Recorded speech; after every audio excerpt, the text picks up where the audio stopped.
Hello students.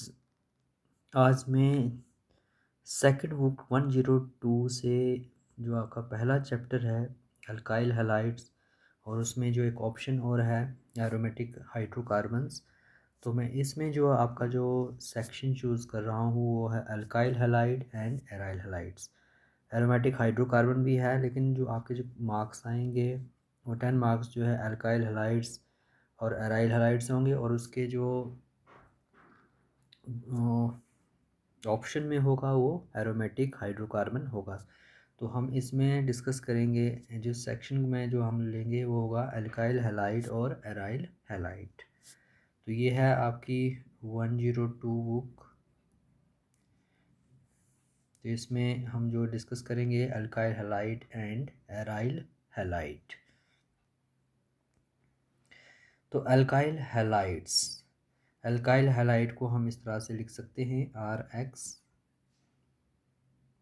जहाँ पे क्या होगा, आर क्या है, अल्काइल ग्रुप है, और एक्स क्या हो सकता है, क्या होगा इसमें, fluorine, chlorine, bromine and iodine. क्या आर के साथ क्या लगा होगा, जैसे RCl हो सकता है।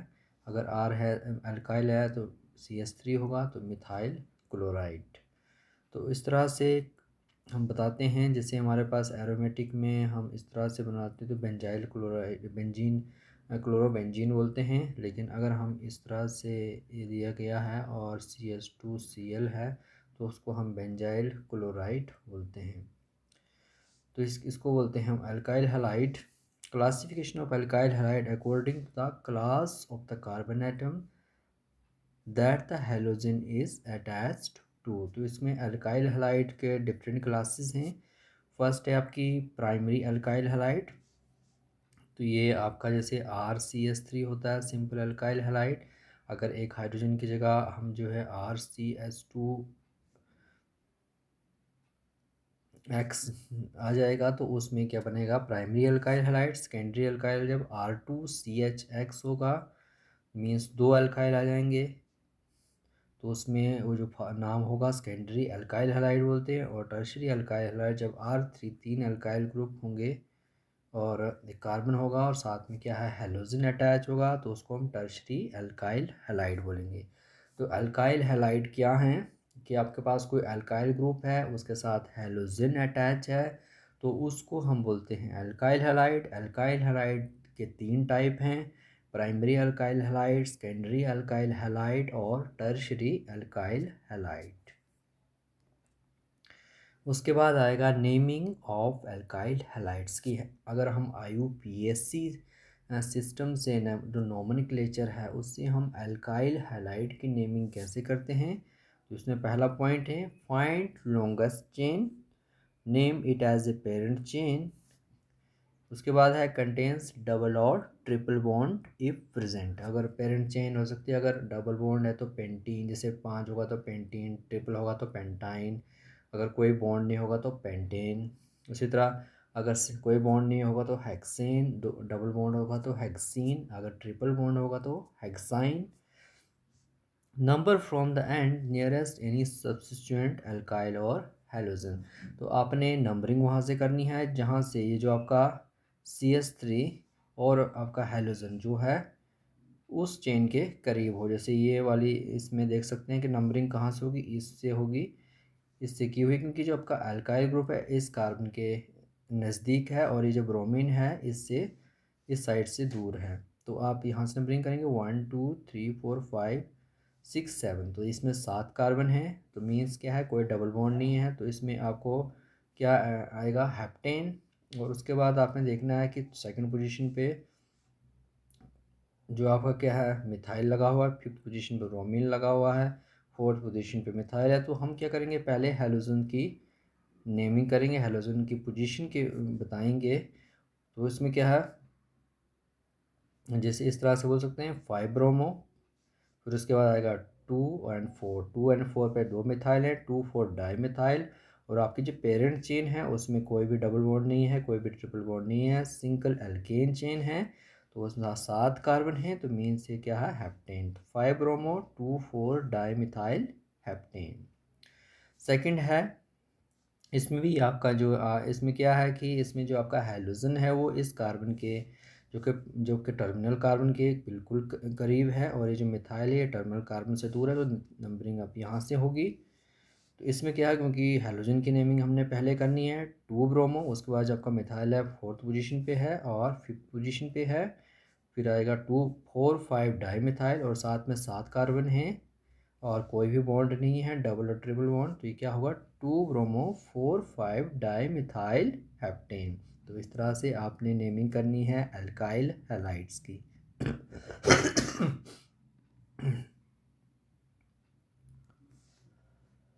उसके बाद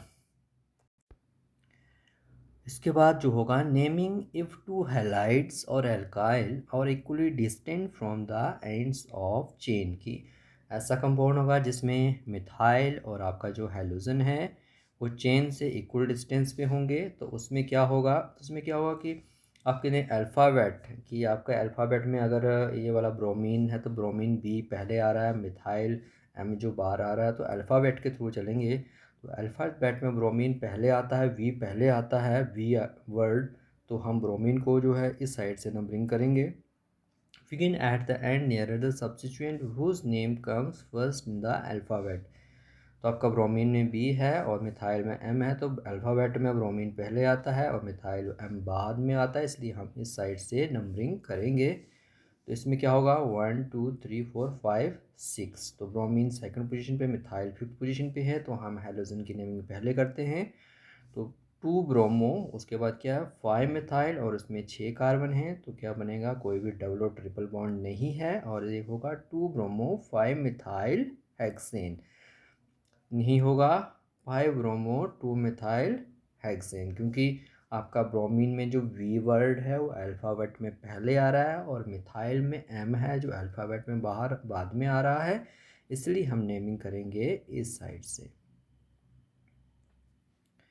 उसके बाद है स्ट्रक्चर ऑफ अल्काइल हैलाइड की। अल्काइल हैलाइड का स्ट्रक्चर कैसा है, इसमें जो आपके डिफरेंट टाइप से अल्काइल हैलाइड हैं, हेलोमीथेन जैसे आपका अल्काइल फ्लोराइड है, methyl fluoride, methyl chloride, methyl bromide, methyl iodide.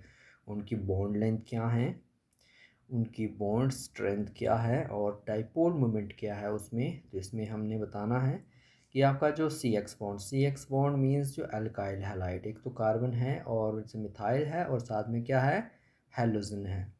Bond is longer as you go down the periodic table. जैसे ये वाला, जैसे ही हम पीरियोडिक टेबल के नीचे, तो इसकी क्या बनती है, बॉन्ड लेंथ बढ़ती है, क्योंकि ये नीचे को क्या बढ़ रहा है, साइज़ भी बढ़ता है। जैसे कि आपका आयोडीन का साइज़ जो है, आयोडाइड का साइज़ बड़ा होता है एज़ कम्पेयर टू फ्लोराइड। तो bond length down the group जो है आपकी बढ़ रही है। C X bond is weaker as you go down the periodic table. लेकिन बॉन्ड स्ट्रेंथ, जबकि बॉन्ड स्ट्रेंथ है वो बॉन्ड लेंथ के बिल्कुल अपोजिट होती है। तो बॉन्ड स्ट्रेंथ जो है कम हो रही है, पहले आपकी 452 किलो जूल पर मोल थी इन केस ऑफ मिथाइल फ्लोराइड, और मिथाइल आयोडाइड में ये कम होके होगी 234 किलो जूल पर मोल। तो आपकी बॉन्ड जो है स्ट्रेंथ जो है कम होती है डाउन द पीरियोडिक टेबल। उसके बाद है C X bond is polarized with partial positive charge on carbon and partial negative charge on halogen. तो इसमें फ्लोरीन की इलेक्ट्रोनेगेटिविटी ज़्यादा है, तो पार्शियल नेगेटिव चार्ज इसमें ज़्यादा होगा। इस तरह से आपका सी एक्स, जैसे फ्लोरीन है इस पर पार्शियल पॉजिटिव चार्ज कार्बन पे आएगा, क्योंकि फ्लोरीन जो है हाईली इलेक्ट्रोनेगेटिव है, वो इसको इस जो आपके इलेक्ट्रॉन पेयर्स इसमें हैं वो अपने तरफ को उसको अट्रैक्ट करेगा, जिससे क्या होगा, कार्बन पे इलेक्ट्रॉन डेफिशिएंसी आएगी, पॉजिटिव चार्ज आएगा। तो आपका जो ये बॉन्ड क्या होगा, पोलराइज्ड होगा और कार्बन पे पॉजिटिव चार्ज आएगा, फ्लोरीन पे नेगेटिव। उसी तरह से डॉन द ग्रुप ये कम कम होता जाएगा, क्योंकि जो इलेक्ट्रोनेगेटिविटी क्या होती है वो डॉन द ग्रुप आपके फ्लोरीन की इलेक्ट्रोनेगेटिविटी ज़्यादा होती है एज़ कम्पेयर टू आयोडीन। तो इस तरह से, उस तरह से डाइपोल मोमेंट में बताया कि डाइपोल मोमेंट किस में ज़्यादा होगा, जो आपका मिथाइल फ्लोराइड में ज़्यादा होगा, और ये डिक्रीज़ करके मिथाइल आयोडाइड में कितना हो जाएगा, 1.62। तो ये तो है कि आपका स्ट्रक्चर कैसा है, मिथाइल फ्लोराइड आपकी बॉन्ड स्ट्रेंथ और बॉन्ड लेंथ और डाइपोल मोमेंट कैसे वेरी करते हैं अल्काइल हैलाइड्स में। उसके बाद हमारा जो नेक्स्ट टॉपिक है वो है प्रिपरेशन ऑफ अल्काइल हैलाइड की हम प्रिपरेशन कि इनके सिंथेसिस हम कैसे करते हैं। अल्काइल हैलाइड को हम लेबोरेटरी में किस मेथड से सिंथेसाइज और प्रिपेयर करते हैं। तो उसमें सबसे जो सिंपलेस्ट जो आपका प्रिपरेशन मेथड है वो है एल्केन से। तो आपने एल्केन का चैप्टर पढ़ा था, उसमें आपने हैलोजिनेशन ऑफ एल्केन की। आप जब हैलोजिनेशन करते हैं एल्केन्स की तो क्या बनता है आपका अल्काइल हैलाइड, क्योंकि आप देख सकते हैं वो फ्री रेडिकल मैकेनिज्म बताया था कि उसमें हम कोई फ्री रेडिकल इनिशिएटर लेते हैं, उस फ्री रेडिकल इनिशिएट करता है तो क्या होगा एल्केन प्लस क्लोरीन और ब्रोमीन हीट और लाइट। तो आपके फ्री रेडिकल्स किसके प्रेजेंस में बनते हैं, वो हीट और लाइट के प्रेजेंस में बनते हैं। जैसे ही कि मैंने जो है एंटी मार्कोनिकव रूल में डिस्कस किया था, क्योंकि वो एंटी मार्कोनिकव रूल जो है फ्री रेडिकल मैकेनिज्म को फॉलो करता है। तो उसमें मैंने बताया था कि आपके फ्री रेडिकल्स कैसे जनरेट होते हैं, कौन से मेथड से जनरेट होते हैं। फ्री रेडिकल्स जो जनरेट होते हैं होमोलिटिक बॉन्ड के लेवल से जनरेट होते हैं। तो इसमें क्या ये रिएक्शन जो है हार्ड टू कंट्रोल है, वह फ्री रेडिकल मैकेनिज्म। और इस रिएक्शन की थोड़ी सी आपकी जो ये लिमिटेशन है कि इसमें मिक्सचर ऑफ प्रोडक्ट्स बन जाते हैं, क्योंकि अगर हम मीथेन की रिएक्शन करेंगे क्लोरीन के साथ इन द प्रेजेंस ऑफ लाइट तो क्या बनता है मिथाइल क्लोराइड प्लस HCl निकलता है। फिर से हम क्लोरीन की रिएक्शन हो जाती है, ये बनता है CS2Cl2 डाईमिथाइलिन क्लोराइड और DCM। उसके बाद फिर से Cl2 के साथ फिर एक आपका Cl निकल जाता है, एक हाइड्रोजन निकल जाता है नॉट Cl, तो आपका CsCl3 और क्लोरोफॉर्म बनता है। उसके बाद फाइनली फिर से Cl2 के साथ रिएक्ट करते हैं तो फिर से एक आपका क्या बनेगा, यहाँ पे H निकलेगा HCl की फॉर्म में और क्लोरीन भी निकलेगा और एक क्लोरीन यहाँ ऐड होगा तो क्या बनेगा CCl4 means carbon tetra chloride बोलते हैं इसको। तो इसमें क्या हो रहा है, ये आपका CCl4 भी बन रहा है रिएक्शन में, आपका क्लोरोफॉर्म भी बन रहा है, आपका CS2Cl2 और DCM डाईमिथाइल क्लोरीन जो आपका DCM बोलते हैं डाईमिथाइल क्लोराइड भी बन रहा है और मिथाइल क्लोराइड भी बन रहा है इस रिएक्शन में। तो आपका मिक्सचर ऑफ प्रोडक्ट्स बन रहे हैं। तो ये यानी कि एक बहुत इक्वल एक अच्छा मेथड नहीं है ये प्रिपरेशन ऑफ एल्केन्स के लिए, लेकिन ये रिएक्शन है कि बाय फ्री रेडिकल मैकेनिज्म से इसको हम बनाएंगे। It is usually not a good idea to plan a synthesis that uses this method multiple product. इस मेथड में हमारे को जो क्या होता है मल्टीपल प्रोडक्ट्स मिलते हैं, तो ये मिक्सचर ऑफ प्रोडक्ट्स मिलेगा। तो आपको वो प्रोडक्ट जो है जैसे मिथाइल क्लोराइड है आपका CsCl3 है CS2Cl2, तो आपका ये मिक्सचर ऑफ प्रोडक्ट्स मिलेंगे तो उनको हमें अलग अलग से सेपरेट करना होगा।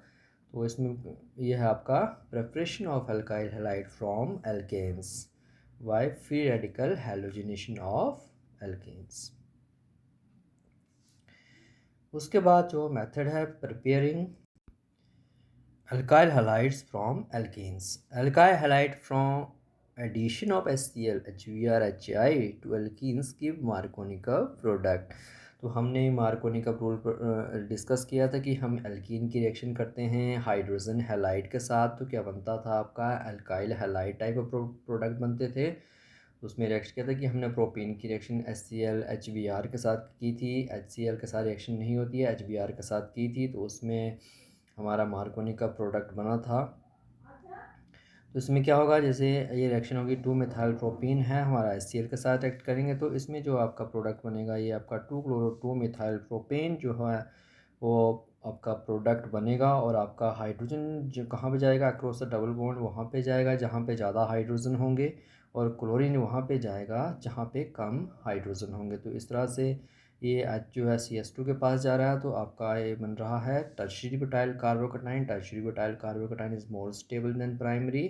तो रिएक्शन में जो है इसी की पॉसिबिलिटी ज़्यादा होगी बनने की। तो एंड में आपका Cl नेगेटिव यहाँ से निकलेगा और आपका क्या बन जाएगा Cl नेगेटिव निकलेगा नहीं, यहाँ से न्यूक्लियोफिलिक अटैक करेगा इस कार्बन पे और आपका क्या बनेगा 2 मिथाइल प्रोपेन। तो ये इसमें मेजर प्रोडक्ट होगा। तो ये क्या है, एक तरह का ये टर्शियरी अल्काइल हैलाइड बन रहा है। उसी तरह ये रिएक्शन अगर इस तरह होगा तो आइसोब्यूटाइल कार्बोकैटायन बनेगा। अगर ये आपका मेथड बता रहा है कि हाइड्रोजन जो है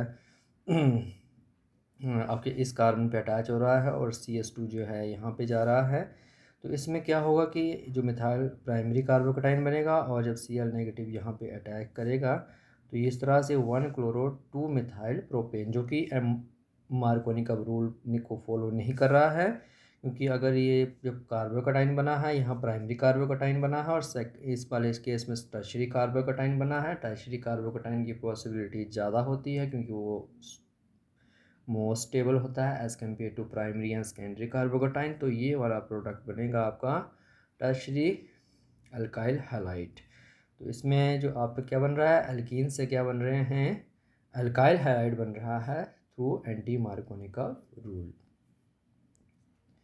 उसके बाद हम अल्कोहल से भी जो हैं आपके अल्काइल हैलाइड के सिंथेसिस कर सकते हैं कि reaction of tertiary alcohol with HX, उसको हाइड्रोजन हैलाइड बोलते हैं, fast and effective, add HCl और HBr gas into ether solution of tertiary alcohol. तो हमारा जो ये रिएक्शन है ये टर्शरी अल्कोहल के साथ ज़्यादा स्टेबल है, क्योंकि टर्शरी अल्कोहल से टर्शरी कार्बोकेटाइन बनते हैं। टर्शरी कटा कार्बोकेटाइन मोर स्टेबल होता है compare to primary and secondary. तो प्राइमरी और सेकेंडरी अल्कोहल से ये रिएक्शन कम होती है, टर्शरी में ज़्यादा होती है, फिर सेकेंडरी, फिर प्राइमरी, फिर मिथाइल, क्योंकि टर्शरी से जो कार्बोकेटाइन बनता है वो स्ट्रॉन्गर होता है। तो इसमें जैसे 1-मिथाइल साइक्लोहेक्सेनल है, ये मिथाइल है, ये मिथाइल है, तो ये टर्शरी अल्कोहल है, 3 मिथाइल हो गए। तो इसकी रिएक्शन करेंगे हम HCl गैस और ईथर एट 0 डिग्री सेल्सियस, तो आपका क्या बनता है 1-क्लोरो 1-मिथाइल साइक्लोहेक्सेन। तो आपका Cl यहाँ पे आ गया, मीन्स एक alkyl halide type of product बना है प्लस वाटर। उसके बाद बोल रहा है कि primary and secondary alcohol react very slowly and often rearrange, so alternative methods are use SOCl2 और PbR3। तो इसमें जो है प्राइमरी और सेकेंडरी जो हैं बहुत कम ज़्यादा रिएक्टिव हैं, बहुत कम रिएक्टिव हैं, बहुत ही स्लो रिएक्ट करते हैं। तो इसमें जो अल्टरनेटिव मेथड में हम ये भी यूज़ कर सकते हैं SOCl2 थायोनाइल क्लोराइड और PbR3। तो इसमें क्या होगा, जैसे आपके पास बेंजोइन है, इसमें बेंजोइन से हमने बनाना है इस तरह से OH से, ये अल्कोहल की फॉर्म है, एक OH से Cl के सब्स्टिट्यूशन करनी है, तो SOCl2 और pyridine के साथ हम ये रिएक्शन कर सकते हैं, तो ये वाला प्रोडक्ट आपका बनेगा।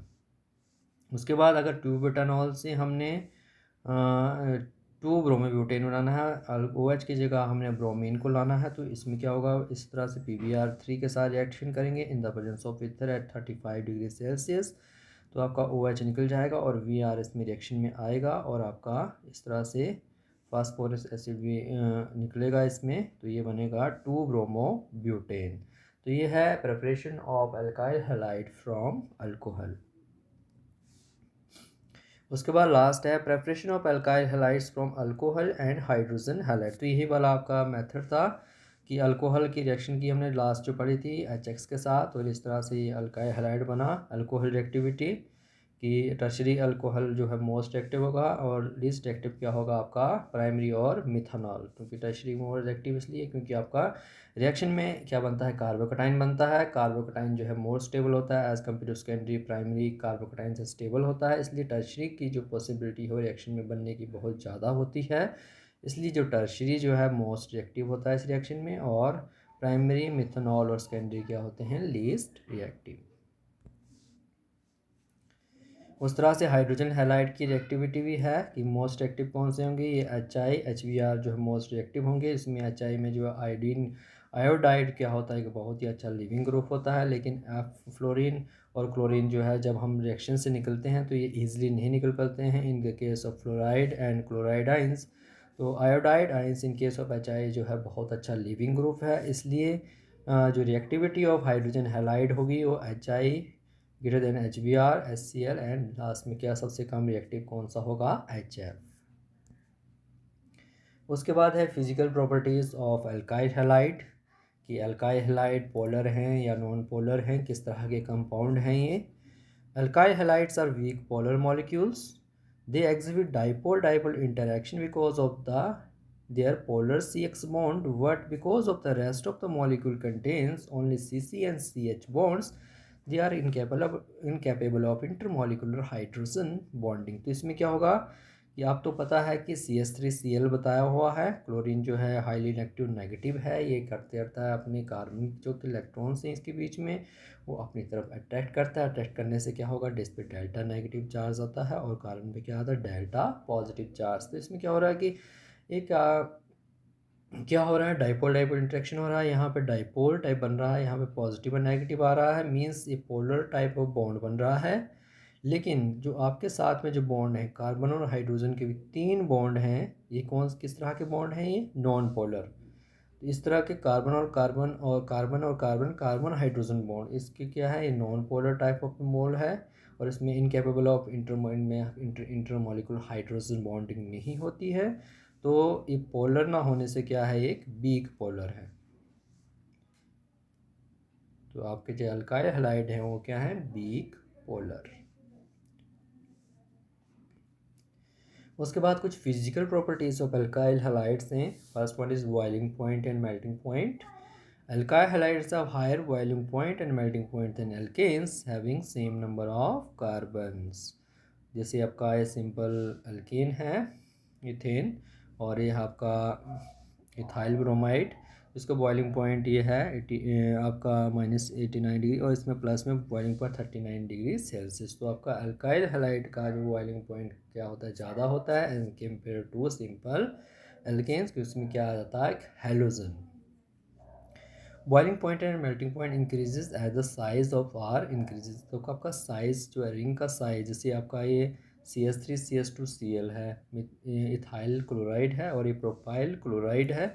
जैसे ही आपकी कार्बन चेन इंक्रीज करती जाएगी तो क्या होगा, सरफेस एरिया इंक्रीज होगा, larger surface area means higher melting when boiling point. तो आपने पहले भी पढ़ा है कि जैसे ही सरफेस एरिया इंक्रीज करता है तो बॉइलिंग पॉइंट और मेल्टिंग पॉइंट भी इंक्रीज करते हैं। उसके बाद है boiling point and melting point increases as the size of X increases.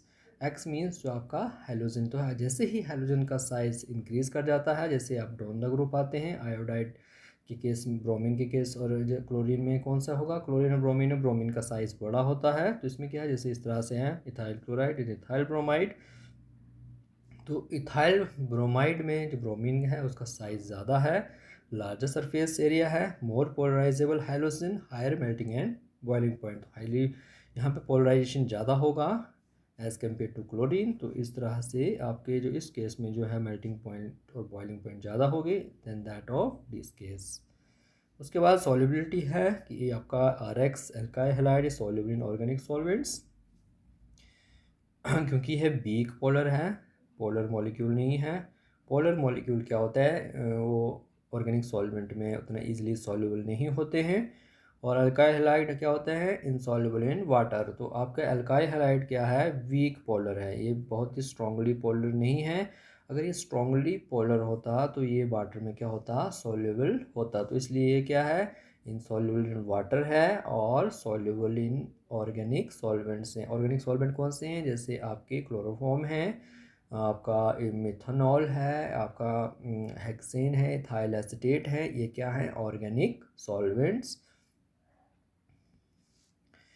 इस तरह से आपका बताया कि polar carbon hydrogen bond, electronegative halogen atom in alkyl halide creates a polar carbon halogen bond making the carbon atom electron deficient. Electrostatic potential map of 4 simple alkyl halides illustrate its this point कि इसमें क्या होता है, जो hydrogen क्या है, electronegative होता है और इस बॉन्ड को क्या बना देता है, ये पोलर बना देता है अपनी तरफ। इलेक्ट्रॉन जो है एक्स जो आपका हाइड्रोजन इलेक्ट्रॉन खींचता है, जिससे कार्बन पॉजिटिव चार्ज आता है और इसके ऊपर क्या आता है, negative charge. Electron deficiency site electrophilic carbon. तो यहाँ पे इलेक्ट्रॉन डेफिशिएंसी आ जाती है और वहाँ पे कोई भी न्यूक्लियोफाइल अटैक कर सकता है। तो इसमें क्या न्यूक्लियोफिलिक सब्स्टिट्यूशन रिएक्शन होती हैं इन केस ऑफ अल्काइल हैलाइड, क्योंकि जो आपका ये इस तरह से बॉन्ड है, हेलोजेंस जो है इलेक्ट्रोनेगेटिव है, इलेक्ट्रॉन्स खींचेगा तो यहाँ पे पॉजिटिव चार्ज आएगा। तो वहाँ पे जो आपका न्यूक्लियोफाइल है, जो जिसके पास इलेक्ट्रॉन्स हैं, वो ईज़िली जो है इसको दे सकता है और वहाँ पे सब्स्टिट्यूशन हो सकती है। तो इस तरह से बताया है, ये मिथाइल फ्लोराइड है, ये क्लोराइड है, ब्रोमाइड है और आयोडाइड है। तो यहाँ देख सकते हैं ये साइज़ जो है इंक्रीज़ कर रहा है। तो आपका ये वाला जो इस आयोडाइड है वो लगभग एक ही साइज़ हो जाएगा। तो इस केस में जो है आयोडाइड जो है बेस्ट लिविंग ग्रुप होता है। जैसे साइज में अगर यहाँ पे इतना है और ये इतना हो जाएगा तो ये best leaving group, iodide best leaving group होगा। ब्रोमीन इससे कम, फिर क्लोरीन, फिर फ्लोराइड। तो इस तरह से आपकी एल्काइल हैलाइड में न्यूक्लियोफिलिक सब्स्टिट्यूशन रिएक्शन होती है। Alkyl halide undergo substitution reaction with nucleophiles क्यों करता है? क्योंकि उसमें पोलर बॉन्ड होता है जिससे इलेक्ट्रॉन्स इस साइड पे चले जाते हैं, पोलराइजेशन होता है, इस पे पॉजिटिव चार्ज आ जाता है और ये इजीली न्यूक्लियोफिलिक सब्स्टिट्यूशन रिएक्शन में जा सकता है। इस तरह से कि आर एक्स न्यूक्लियोफाइल के साथ रिएक्ट करेगा, यहाँ पे आर न्यूक्लियोफाइल बनेगा प्लस आपका लिविंग ग्रुप निकलेगा। तो एक्स नेगेटिव क्या होगा? ये कोई भी हो सकता है, iodide negative, Cl negative, bromine negative और आपका फ्लोरीन नेगेटिव। लेकिन जो आयोडाइड जो है वो बेस्ट लिविंग ग्रुप है as compare to fluoride. Alkyl halide undergo elimination reaction with Bronsted Lowry base. तो इस तरह से एक ये रिएक्शन भी हो सकती है, जैसे बेस होगा तो इसमें से ये निकलेगा, एलिमिनेशन ऑफ HX होगा तो क्या बनेगा इसमें, एलिमिनेशन ऑफ HX हो तो क्या बनता है, न्यू पाई बॉन्ड बन जाता है। यहाँ पे new pi bond N alkene बनेगा, Hb इस तरह से आपका निकलेगा। तो ये एलिमिनेशन रिएक्शन है इन केस ऑफ एल्काइल हैलाइड। इसमें क्या बन रहा है आपके, इस तरह से क्या है, डाई हैलोजन जो बनती है, एल्कीन बनते हैं। तो उस क्या है, ये भी न्यूक्लियोफिलिक सब्स्टिट्यूशन रिएक्शन है। तो आपको जनरल हम बताएंगे कि जनरली जो न्यूक्लियोफिलिक सब्स्टिट्यूशन रिएक्शन क्या होती है। 3 components are necessary in any substitution reaction की। न्यूक्लियोफिलिक सब्स्टिट्यूशन रिएक्शन के लिए 3 कंपोनेंट की जरूरत है। जैसे आपके पास अल्काइल हैलाइड होगा जिसमें sp3 हाइब्रिडाइज्ड कार्बन होगा, न्यूक्लियोफाइल होना चाहिए, फिर आपका लिविंग ग्रुप इस तरह से होगी। जैसे अल्काइल हैलाइड हो सकता है, प्राइमरी हो सकता है, primary alkyl halide, secondary alkyl halide, tertiary alkyl halide. उसके बाद आपका न्यूक्लियोफाइल हो सकता है, OH नेगेटिव हो सकता है, Vr नेगेटिव हो सकता है। और जो आपके न्यूक्लियो की आपका लिविंग ग्रुप कैसा है कि अगर आपका लिविंग ग्रुप बहुत अच्छा है तो वो रिएक्शन जो है इजीली हो जाता है, जल्दी कंप्लीट हो जाता है, जल्दी फास्ट हो जाता है, अगर लिविंग ग्रुप जो है अच्छा नहीं है वो अच्छे से रिएक्शन में निकलेगा नहीं, रिएक्शन जो है स्लो हो जाएगी और वो रिएक्शन नहीं होगी। तो इस तरह से 3 कंपोनेंट है आपका, ये वाला कंपोनेंट है, एक तो अल्काइल हैलाइड है, उसके बाद न्यूक्लियोफाइल है और एक तो लिविंग ग्रुप। तो यहाँ पे क्या हो रही है, ये प्रोडक्ट बन रहा है आपका जहाँ पे सब्स्टिट्यूशन हो रहा है, एक्स की जगह क्या आ रहा है, न्यूक्लियोफाइल आ रहा है। जैसे अल्काइल ग्रुप है, न्यूक्लियोफाइल OH नेगेटिव है तो ये निकलेगा और क्या बनेगा, मिथेनॉल। Cl नेगेटिव क्या है इसमें, लिविंग ग्रुप है। आयोडाइड है, इसके साथ SH के साथ हो रहा है, ये बनेगा आयोडाइड, इसमें लिविंग ग्रुप निकलेगा। और इसके साथ इथाइल ब्रोमाइड है, मिथॉक्सी है एज ए न्यूक्लियोफाइल। तो आपका क्या बन रहा है इस तरह से, ये बनेगा NuC nucleophile bond forms the leaving group comes of. तो ये आपका Vr नेगेटिव इसमें लिविंग ग्रुप है। तो ये बहुत इंपॉर्टेंट है आपका जो न्यूक्लियोफिलिक सब्स्टिट्यूशन रिएक्शन है उसमें इंपॉर्टेंट पॉइंट है कि आपका जो आपका रिएक्टेंट अल्काइल हैलाइड का स्ट्रक्चर कैसे है, सेकंड आपका न्यूक्लियोफाइल कैसा है, और थर्ड जो है आपका लिविंग ग्रुप कैसा है। कि जो लिविंग ग्रुप यहाँ पे जो अल्काइल हैलाइड के साथ जो आयोडाइड, ब्रोमाइड, फ्लोराइड कुछ भी लगा है वो कितना जल्दी लीव कर रहा है। तो आपका लिविंग ग्रुप का जो ऑर्डर होता है उसमें iodide negative best leaving group है, फिर ब्रोमाइड, फिर क्लोराइड, फिर फ्लोराइड। तो इस केस में जैसे जहाँ पे भी आयोडाइड लगा होगा वो रिएक्शन क्या होगा, फास्ट होगा। तो इन तीनों रिएक्शन में से ये जो बीच वाला रिएक्शन है इसमें आयोडीन आयोडाइड के फॉर्म में निकलेगा, जल्दी निकल जाता है रिएक्शन में। तो आपका ये वाला जो सेकंड रिएक्शन है ये सबसे फास्ट रिएक्शन होगा। तो नेक्स्ट जो हमारा जो हम नेक्स्ट टॉपिक डिस्कस करूँगा मैं उसमें जो है आपके न्यूक्लियोफिलिक सब्स्टिट्यूशन रिएक्शन डिस्कस करूँगा, SN2 रिएक्शन, उसके बाद SN1 रिएक्शन और SNI रिएक्शन, जो कि एग्ज़ाम पॉइंट ऑफ व्यू से बहुत ही इंपॉर्टेंट रिएक्शन है। तो जो अब नेक्स्ट जो आपका लेक्चर जो मैं पुट करूँगा वो होंगी SN2, SN1 और SNI रिएक्शन के मैकेनिज़्म पे। तो आज के लिए इतना ही, थैंक यू।